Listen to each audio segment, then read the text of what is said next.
What is up, guys? Andrew with NoExcusesTV here, and today we're talking about some mistakes that I made when I first started putting on my harness.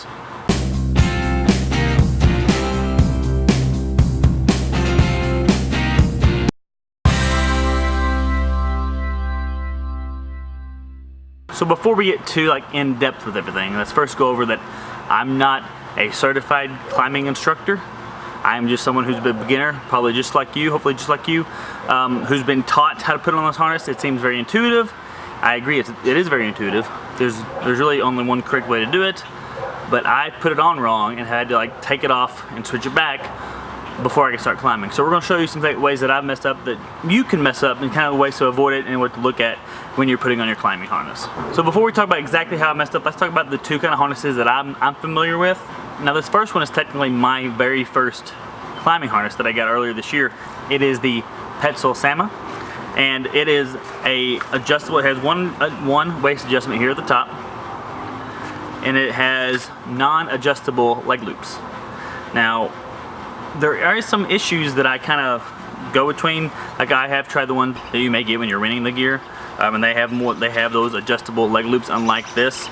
But these are pretty handy, and I kind of like them. And then the second type that I've had is one like this. This is the Petzl Corax. Petzl sent this to us a couple weeks ago to kind of try out and to use in this video.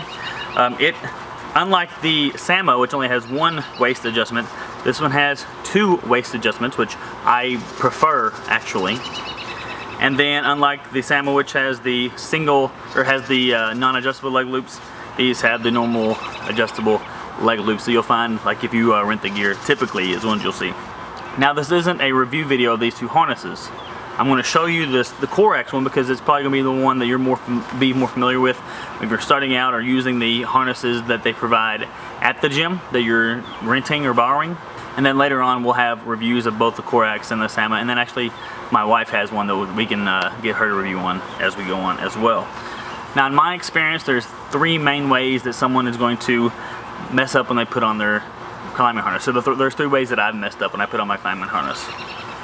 The first one is I flipped the whole thing, but it doesn't look flipped is the problem. So I flipped the waistband, and I noticed about halfway up, usually on all these I notice when I'm getting it up over my knees, both leg loops and everything, and I'm I got it upside down, or I got this messed up. And that's usually primarily because I'm rushing through and not taking my time when I'm putting on the gear. The second way that I messed up is I flipped the leg loops. And that again, you notice halfway up, you have it on wrong. And the last way that I messed up is I invert, the leg loops are in the right spot, but they're just upside down. So those are the kind of three ways that I messed up putting it on that I've caught as we're going through. And the easiest way to kind of describe them, that's what we just showed you. I'll show you exactly what it looks like to have one mess up on you. But before I do that, let's change our perspective so you can see exactly what I see when I'm putting this thing on. Alright, so talking about some things that I've messed up. So the first way when we were talking about it was having this basically it all upside down. And the reason I say it looks kind of fine is looking at the top, that's the correct way. That is the correct orientation of everything. It's good to go. But if you are rushing through and you grab it out of your bag and you look at it, I'll get through there, and you're seeing this, it doesn't. It looks about the same, right? This is an upside down configuration. Now there are things you can look for that kind of point it out to you. Now one, there you go. You see these straps? They're on the inside. They shouldn't be. Obviously, my Petzl is readable now to you, but it's upside down because you should be able to see it from the bottom. When you're tightening these are going to be kind of flipped weird on you. You're going to have to flip these straps here, and then when you're cinching here at the bottom, you're going to be ending up pulling toward the inside, which is again a wrong way to do it. So the second way that I've messed up, let me get this back in the right configuration. So again, ready to go, is having these harnesses flipped. So again, I'm holding it, I'm thinking I'm ready to go, but one thing I can notice, and usually I don't notice until I get it on, and I'll show you what that is. So if I'm putting it on this way, I can usually, again, tell before I get it up to my knees that I messed up. So I go on through here, I'm getting it up, ready to tighten it. My hips are good. I feel like, I'm just throwing my legs up here trying to get it ready to go. I feel like I'm good. These pull down like they're supposed to. I'm not going to tighten them all the way. But right here, This is pulling down in. I should always be pulling out, away from my body, away from the middle of my body. That's one pinpoint that I've messed up. But if you're just looking for names, realize if you just flip your leg loops, your name, your Petzl name, is going to be correct. It's going to be oriented like you're supposed to, like if somebody else was reading it for you, it is correct. So really the big thing you're going to see here is you have a twisted belay loop. It's not flushing. You know, there's that little figure 8 that's going to make here, and then you're pulling down in and not away and outward in your body. All right, so the last way that I've messed up is these leg loops have just been flipped upside down whenever I went to put it on. So again, right off the bat, they look pretty good. If I grabbed them and was ready to put it on, like I'm in a hurry, I grab them, I throw them on. My waist is still pulling good. My belay loop this time is still nice. No kinks in it, still straightforward. No like little figure 8 that you have when you switch them. But I'm pulling down inward again. So there's another trick. Again, pulling down inward away or toward the middle of your body. And then now you can read Petzl easily, but you shouldn't be able to do that. This should be flipped around to where if somebody else was walking up to me, they could read Petzl. It wouldn't be upside down to them. And then these little straps here, they shouldn't be like flipped around. These connect to the back of your harness. So that's the third thing. That's the third way that I've messed up. So those are the ways that I've messed up.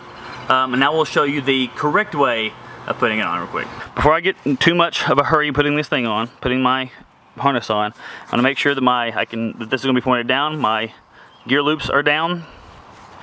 My belay loop's going to be in front of me. It's loosened up enough that I'm going to have too much of a trouble getting it on. I have my leg loops in the right sides, right? They're not crossed over each other. These bands at the back are not crossing over each other. And then lastly, my Petzl is down as well. I'm going to make sure I keep that one pointing down so I don't flip it upside down. So then I just throw it on like you're putting on pants.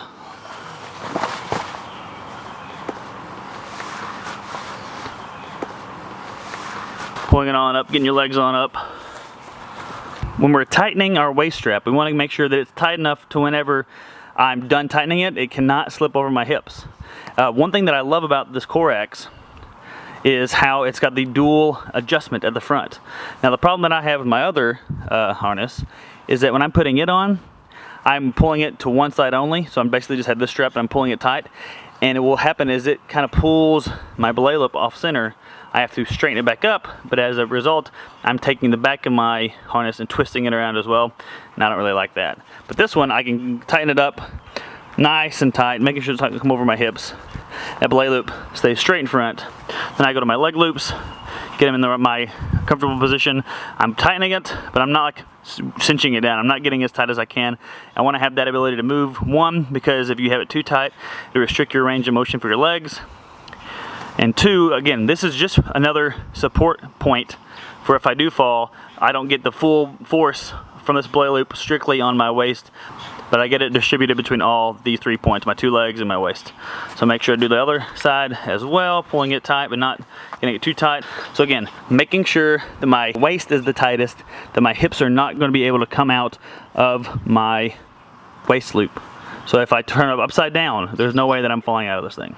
So there we go, 3 ways that I've messed up when I'm putting on my climbing harness, and then obviously the correct way, making sure we get that waist tightened down enough to where it's not going to slip over our hips, and a comfortable tightness on the leg loops, primarily there to provide extra points to distribute that impact or that force that you're going to feel if you do fall, and it's not solely on that waist strap.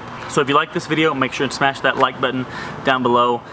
If you want to continue following along with our journey as a true beginner climber, make sure you hit that subscribe button and click that bell to make sure you never miss a video as we work through this journey on being a new rock climber. See you in the next one.